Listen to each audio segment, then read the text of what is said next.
Ilan. Kaya ko. Ta. Boy logro.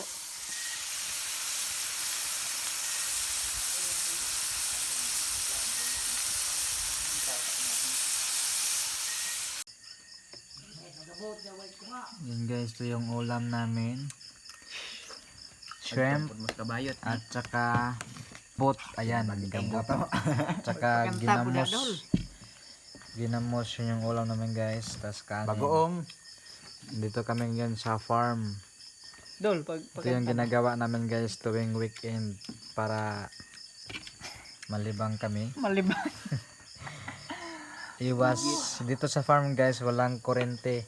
Kaya ma-relax muna kami sa mga gadgets. Ayan. Ilaw ni. Kain tayo guys ng